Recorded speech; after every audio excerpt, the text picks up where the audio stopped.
तो गाइज अभी रात हो गई है, 7:30 बजे हैं। मैं रिलायंस जा रही हूँ विवेक के साथ थोड़ी सी शॉपिंग करने। और कल मकर संक्रांति है, आज 13 जनवरी है। हैप्पी लोहड़ी आप सभी को।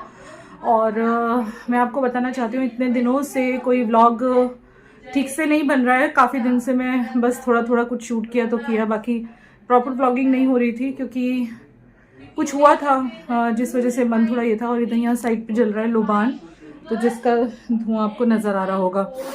लोग बहुत ज़ोर ज़ोर से बातें कर रहे हैं। तो एक एक्चुअली मिसहैपनिंग हो गई थी मेरे घर में। मेरे जो सगे मामा हैं उनको सर्वाइकल कैंसर था एंड ही वाज 82 ईयर्स। तो उनकी जो है 7th की रात को, नहीं 8th को उनकी डेथ हो गई थी। तो 8th से लेके आज 13th है। मैंने खास कोई व्लॉगिंग नहीं करी, मन नहीं करा, और इनफैक्ट एडिट करके डाल भी नहीं सकी क्योंकि थोड़ा अपसेटनेस था।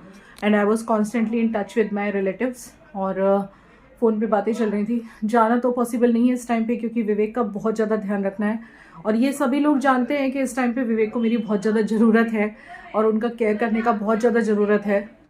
इस वक्त जो है प्रायोरिटी विवेक का ध्यान रखना है क्योंकि उनका खाने पीने का हर चीज़ का मैं बहुत ध्यान रख रही हूँ। यहाँ पे ठंड तो काफ़ी हो रही है, अभी कहने के 13 जनवरी है, लेकिन ठंडक का एटमॉस्फेयर तो बना हुआ है। तो ये रीज़न है।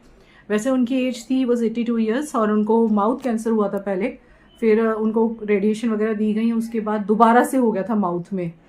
तो रिकवरी नहीं आ रही थी ज़्यादा क्योंकि उनको कीमोथेरेपी नहीं दे पा रहे थे डॉक्टर, सिर्फ रेडिएशन दे रहे थे उनकी एज के अकॉर्डिंग। और फिर वो सर्वाइकल में चली गई, मतलब पीछे स्पाइन में चली गई, जिस वजह से उनका डेथ हो गया। तो ये है। और थोड़ा अपसेट भी हो गई थी मैं क्योंकि इस बीमारी का जब मैं नाम सुनती हूँ ना तो माइंड स्टक जैसे हो जाता है, मतलब काम नहीं करता है।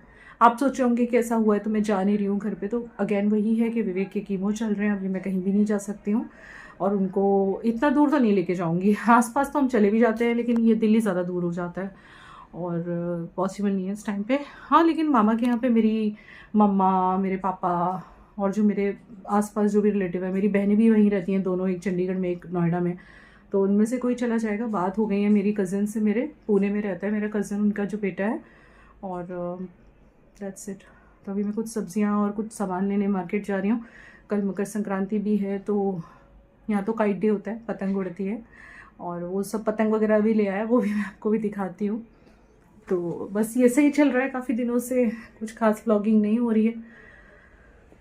चलिए, तो यहाँ देखो वो दोनों बाप बेटी बैठे हुए हैं, बिटिया रानी पढ़ रही हैं। बिटिया रानी का ये टेबल जो है वो बड़ा फेवरेट है, बिटिया रानी इस टेबल पे ही पढ़ती हैं। मैंने शाम का जो है पूजा पाठ कर लिया है और ये बैठे हैं। आज ऐसे थोड़े वैसे ठीक हैं, बस इनको नींद बहुत आती है जब इनकी ओरल कीमोथेरेपी वाले मेडिसिन चल रहे हैं इस वक्त, क्योंकि इनका 7th को ये हुआ था ना कीमो और आज 13 जनवरी है। तो इनका जब वो चलता है ना ओरल कीमोथेरेपी तब थोड़ा सा नींद ज़्यादा आती है। बाकी कैसे हो विवेक आप? सबको अपडेट दे दो, सब चिंता में रहते हैं। अच्छा है, थोड़े हाथ ब्लैक हो गए। हाँ, आपके हाथ दिखा दो। चलो कोई बात नहीं। लोगों को तो लग रहा था ना कि कीमो हो ही नहीं रही, मैं झूठ बोल रही हूँ क्योंकि बाल जो नहीं गए। अच्छा, देखा उनके हाथ, ये देखिए, देख रहे हो आप?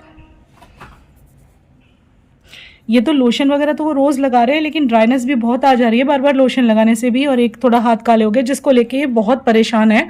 और इनको हम कांस्टेंट समझा रहे हैं, मैं और प्रिशा, के इसमें कोई परेशानी वाली बात नहीं है ना प्रिशा? मेंटली बहुत वो हो रहे हैं कि मेरे हाथ काले हो गए, बार बार एक ही बात बोला करते हैं। गाइस आप ही समझाइए कमेंट सेक्शन में, परेशान बहुत हो रहे हैं। तो देखिए, और बाल का जहाँ तक बात है तो थोड़े से हल्के फुल्के से ना, ऐसे जैसे लेडीज़ के झड़ते हैं वैसे थोड़े झड़ते हैं, बाकी तो भगवान की कृपा है।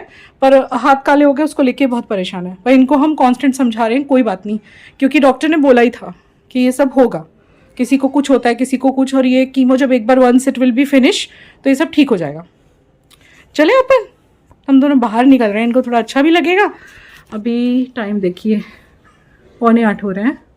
चलो चलते हैं, हाँ सामान ले आते हैं। और अभी बजे हुए हैं सुबह के 11:30 और आज है Makar Sankranti. Happy Makar Sankranti all of you.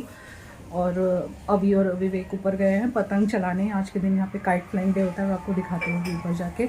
और हम सब ने नहा के नाश्ता वगैरह हमारा हो गया। सुबह में पराठे खाए हैं चाय के साथ, और अभी ऊंधिया भाभी बनाने वाली है, हमारी जो रोटी वाली भाभी हैं एक, मीनाक्षी ने आना बंद कर दिया हुआ है। देखिए जब बुरा वक्त आता है सारी चीज़ें साथ में होती हैं, मतलब मधु भाभी चले गए, फिर मीनाक्षी भी अब चली गई, कोई रीज़न नहीं है, पता नहीं क्यों चली गई है, I don't know what is the reason, but अचानक से आना बंद कर दिया उसने।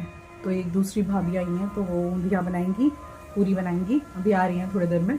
आज के दिन यहाँ ऊंधिया खाया जाता है, मैं आपको दिखाऊंगी, बहुत सारी सब्जियाँ डाल के बनाते हैं। रेसिपी तो शेयर नहीं करूँगी आज, क्योंकि आज के दिन हम लोग टेरेस पे होते हैं, एंजॉय करते हैं। मैंने कोवर्ड सेट डाला है, अच्छा लग रहा है। और कुछ नहीं, बस भगवान करे सभी मकर संक्रांति ऐसे मतलब हम सब साथ में रहें जैसे आज साथ में हैं। और तो क्या बोलूँ, बाल धोए हैं, मैंने हेयर कट लिया था, मैंने आपको पता ही है ना, गीले हैं थोड़े से बाल, अभी आज वॉश करे हैं सुबह में। तो देखो मैंने कट लिया था न्यू ईयर के आसपास, लेयर्स कट, ऐसा लग रहा है। काजल लगाना है अभी आँखों में और सिंदूर भी लगाना है, चलो दोनों काम कर लेती हूँ। और कुछ नहीं, आज के दिन यहाँ उत्तरायण बोलते हैं आज के दिन को, वैसे मकर संक्रांति है लेकिन उत्तरायण भी कहते हैं। तो 14 जनवरी जिस दिन मकर संक्रांति होती है उस दिन गुजरात में उत्तरायण डे होता है। उस दिन यहाँ पे पतंग चलाई जाती हैं। तो बस ये लोग बहुत सारी पतंग एक दिन पहले ले आए थे, वो बैठ के कन्ने बांध रहे थे, क्योंकि अवी को तो इतना शौक है। अवी के फ्रेंड्स भी आने वाले थे टेरेस पे। मैं तो जो कि पूरा दिन तो नहीं गई, ये लोग चले गए थे ऊपर, मैं फिर डायरेक्ट शाम को गई थी ऊपर, क्योंकि धूप इतनी तेज़ होती है। और फिर घर पे पूरी ऊंधिया का प्रोग्राम, मतलब ऊंधिया एक सब्ज़ी होती है, आप गूगल पे या इस पे यूट्यूब पे टाइप करना, आपको पता चल जाएगा। ऊंधिया कहते हैं और इसमें बहुत सारी तरह तरह की वेजिटेबल डालते हैं। पापड़ी गुजराती सब्ज़ी होती है, उसे पापड़ी कहते हैं, पापड़ी करके गुजराती सब्ज़ी होती है, वो डलती है। और इसके अलावा इसमें और भी कई सारी चीज़ें डलती हैं, कंद वगैरह, बहुत टेस्टी लगती है। तो आज के दिन ज़्यादा करके सब लोग यही खाते हैं, सभी के घर में यही सब्ज़ी बनती है। और मकर संक्रांति जो दिल्ली साइड मनाते हैं वो दूसरी तरह से मनाते हैं, वो मुझे पता है, उसमें खिचड़ी वगैरह का रहता है, मूंग की दाल की खिचड़ी, ये वो बनता है। तो अभी आपको पता ही है कि इनका जो नेक्स्ट कीमो आ रहा है वो 28 को है। और मीनवाइल इनके ओरल कीमोथेरेपी वगैरह चल रहे हैं, जो कैप्सूल्स वगैरह चलते हैं ना, वो चल रहे हैं। तो उसके चलते बस वही है, मेडिसिन वगैरह चालू है, खाने पीने का पूरा ध्यान रखा जा रहा है। और फाइनली शाम के टाइम मैं भी टेरेस पे जा रही थी, तो यहाँ पे देखो काफ़ी सारे लोग हर एक टेरेस पे खड़े होके पतंग चलाते हैं। और गाइज़ मैंने जो मेरा दूसरा चैनल है ना, जिसको काफ़ी टाइम से, जिस पे मैंने कोई वर्क नहीं किया था, उसको मैंने स्टार्ट कर दिया है, रीस्टार्ट किया है। और दोनों पे ही अब मैं एक्टिव रहने की कोशिश करूँगी, क्योंकि मुझे जितनी ज़रूरत इस वक्त विवेक का ध्यान रखने की है, मैं ये नहीं भूल सकती कि उतनी ही इस बुरे वक्त से लड़ने के लिए मुझे पैसों की ज़रूरत है। नो डाउट, ऐसा कुछ नहीं है, लोग पैसों की ज़रूरत वर्ड बोल दो तो लोगों को लगता है कि जैसे कि ये बिल्कुल भिखारी है, ऐसी भी बात नहीं है। लेकिन देखिए, ये जो ट्रीटमेंट होती है ये ज़रा ज़्यादा महंगी होती है, ठीक है, इसमें थोड़ा सा ज़्यादा एक्स्ट्रा ऑर्डिनरी पैसे लगते हैं। कुछ मैंने रील्स भी बनाए थे उस दिन यहाँ पे ना, छत पे खड़े होके ऐसे ही। भाई देखो, अब काम तो शुरू करना ही है, इंस्टाग्राम पे भी थोड़ा थोड़ा काम शुरू किया है मैंने, क्योंकि ऑब्वियसली देखो मैं नहीं भूल सकती कि ये मेरा काम भी है, मतलब कोई फ़न के लिए मैं सिर्फ नहीं कर रही हूँ, ये इससे मेरे इनकम होते हैं। और इनकम की मुझे बहुत ज़रूरत है, क्योंकि इस वक्त हस्बैंड को पूरी तरह से संभालना है। तो ऑब्वियसली बात है कि उनसे इनकम की उम्मीद नहीं रखी जा सकती, इनकम वगैरह मुझे ही मैनेज करनी होगी फ़िलहाल।